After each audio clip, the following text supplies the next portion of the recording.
హైకోర్టులో habeas corpus petition దాఖలు చేశారు మాచర్ల మాజీ మున్సిపల్ చైర్మన్ కిషోర్ సతీమణి సురేఖ.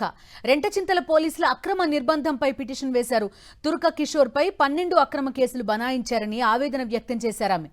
ఒక కేసులో బెయిల్ రాగానే మరో కేసు బనాయించి ఇబ్బంది పెడుతున్నారని హైకోర్టుకు వివరించారు కిషోర్ తరపు న్యాయవాది రామలక్ష్మణ్ రెడ్డి. దీంతో ఈ ఘటన ఎప్పుడు జరిగిందని పోలీసులను ప్రశ్నించింది హైకోర్టు.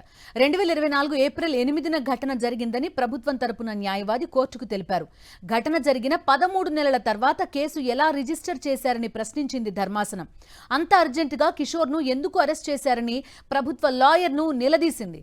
తుర్క కిషోర్పై నమోదైన 12 కేసుల పూర్తి వివరాలు తమ ముందు ఉంచాలని ఎస్పీకి హైకోర్టు ఆదేశాలు జారీ చేసింది.